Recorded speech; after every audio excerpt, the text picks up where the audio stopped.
everybody. So I'm sitting here with Shia LaBeouf. You're shitting here? We are shit. Well, everyone, I am back. It's 2017. And I am sitting here with a new friend that I have met. September? So 4 months? 4 months. About 4 months here. And he is an ENFP.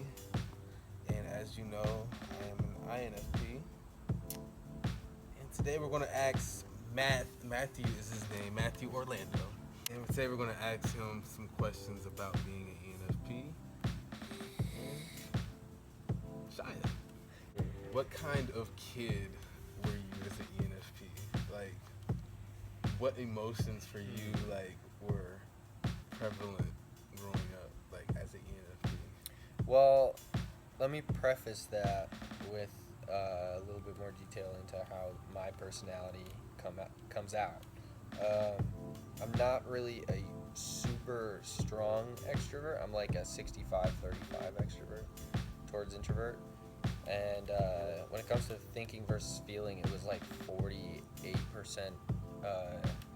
thinking and 52% feeling. Somewhere close to that. Right on the mark. But it was very, very close. And honestly, looking back in my childhood, I was absolutely a feeler. And I feel like the only credit that I have for my thinking ability is the fact that I had so little common sense as a kid that my mom had to deliberately tell me that I had to take a little extra time and think through things whenever I get stumped to make sure that I as an individual can build my common sense when I was young. So as a kid, I was deliberately taught to analyze and to compensate for it and to make up for it deliberately.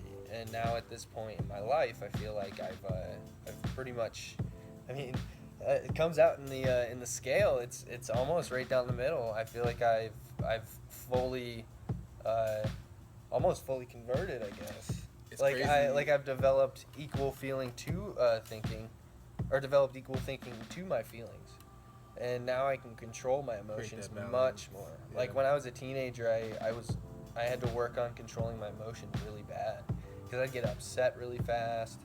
I'd get angry and spiteful, and like every kid goes through it. But the difference was, I guess, that I had always been fighting like my impatience to jump into emotion. I always fought that because I knew that it wasn't sensible to be that way all the time. Yeah. So it took a lot of work, and teenage years were tough, but I feel like by the time I hit 20, I had it pretty well. And now I'm 22, just turned 22 a little while ago, and I feel like at this point I have it pretty well under control, but there's always room. It's crazy because for me, it's like it was like 50 something as far as feeling, like 58 ish. So So a you were little kinda bit close more too, of a though. feeler, yeah. Close. A little bit more of a feeler, but that's just more so because I kind of make that more of an option sometimes. Like I put that more on a higher. I put it kind of on a higher pedestal. I use my more thinking for things that actually need to be thought in a logical way, or that's when I really try to use that, and I do try to balance it out, but I still like to make sure my intuition and instincts are the most, like what I rely on the most, because I feel like it's a more natural way of saying yes or no to a situation. Absolutely. What have you always thought about art? As an ENFP, like how do you view it? Like, what intrigues you about it? What's your thing about it that you like or love? Are we talking art? Art in general, in as general, far as like, creation goes, like just creative what about expression? that? Yeah. Well, I was always the kid that was into the stuff that no one else around me was into. before I'm a musician. Before I was ever into that, I wanted to be like, I was big into like science. Mm. And one of the big reasons why was because when you saw all of the kids directed sort of toys at the time that were like chemistry sets and stuff, it was all like color coordinated, and it was like, oh, mix in this red and blue and it's gonna make yellow foam and it's gonna just do this crazy stuff. And I was drawn to it because it was like I was taking one thing and taking another thing and putting them together and just making a fresh thing. And it almost, I felt like it drew me to it because it was an NFP thing. It was a creative thing. It was almost like I thought I was making something new that never existed before. That's out of using what you had. Exactly. And I mean, I was really big into that stuff until I got into like 5th grade, and then I tried out for band and I got put in percussion and I play drums now. That's kind of how that started. It just was easy from there for me to get into that because it was an equal like transfer of something from one thing that I thought was like a great outlet for creativity, but really wasn't quite so much. It was more of a finite thing. There were more rules to it, and then there's music, and there was no rules anymore. Like, I don't know. It was so easy to just like fall in love with it that it was easy from there. I never even thought about being a scientist ever again. That makes sense. And then it worked out for the better because by the time I got to high school, I found out I was garbage in science. I told you this before, but my 2 favorite subjects were always math and English. And I always liked art as a kid, but I never looked at it as an importance. I never saw it as a kid as something that was important. I thought, because the way I went through life and just school, I seen it as, oh, it's extracurricular. Like you can sign up for a class in art or some extra ones, but it was never something that you have to do as far as a math, science, with so on.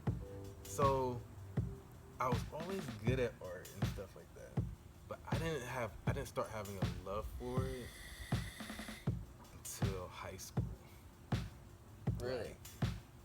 I was way more in love with just playing basketball and just I was always an average student. Never excelled, never really was at the lowest either. But I always just stayed at that medium of where, because as an INFP, I'm not gonna say we because there are people that are different from me, but as far as I do feel like a lot of INFPs probably would have more trouble or hard time making school a priority. You know, like something that unless of course your love or passion is for something that involves like being a doctor or a lawyer, where you have to do that stuff. Yeah. To make that happen. I very much agree, and I think that I fall into that too, because I was never that into school. I had a real problem with procrastinating and not getting homework done. Me too. And my grades were affected by it. I never ever had like the best grades. Well, actually, I had really really good grades up until like middle school when they started actually giving out a lot more homework. Yeah. And then I just was like, I don't really care to do this when I'm at home. I want to, like, I'll do school at school. Yeah. I'll do home at home. And I'd stayed after to do my homework, but I didn't want to do it at my house. I don't know. It was a disassociation, really. I've noticed this about how I work, is that where I am at the time greatly affects how I approach life. Like here, I might have a hard time folding clothes, but I go to work and I do it for a living, and I can do that just fine. Wow. This is me. Isn't that strange? And it might be because I'm an INFP. I don't know. Honestly, I don't know what it is, but that's how I function. That's how I've always functioned, and I know certain people do not function like think that at all. Or how we also say, like, when people always accuse us of not caring about something because we honestly forget. Like, Oh yeah, I've heard that a like, million times from my mom. like we honestly forget if you don't ask us to do it at the time. Yeah, that I've you noticed. want us to happen. For me as an INFP, I'm like, okay, I I have to hear do it you now. at the time, but I have to do it now if I'm doing If something. I'm gonna do it, I have to do it right Because this second. if something, as soon as my mind goes somewhere else, it's not even that I'm putting you on a low priority. It's just honestly that so It many is other things are happening in miles my away. head. It's Yeah, miles it's away. just it's hard to remember that one thing. So yeah, I don't know if people understand that for like an INFP, I think and an ENFP, but of course the extroverted side, our mind goes 1,000 miles per hour. Yeah. And so many thoughts can just come and in and out. And to juggle sometimes certain stuff is kind of hard. What morally do you live by? Like, it can be a quote or it can be anything, but like, what do you try to remember, like going through every day?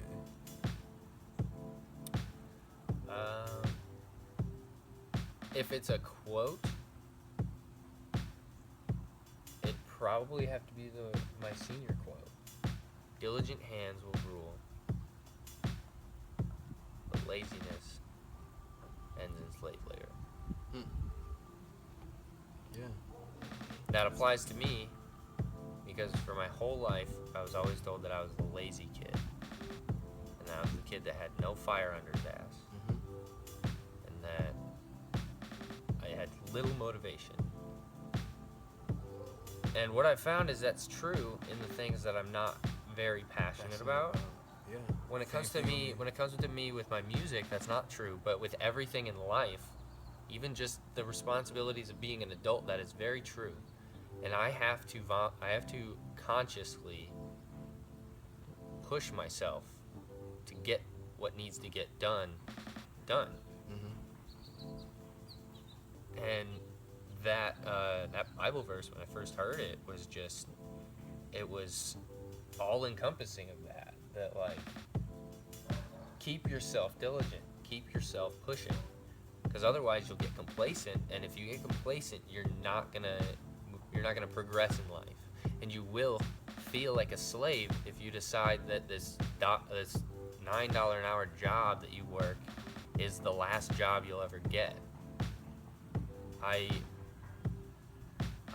never want to get complacent, and that's what I get from that, is that I want to consciously be looking for a better place and a better thing to do, and another leg up, another improvement to my life and to my worth as myself. I always live by that.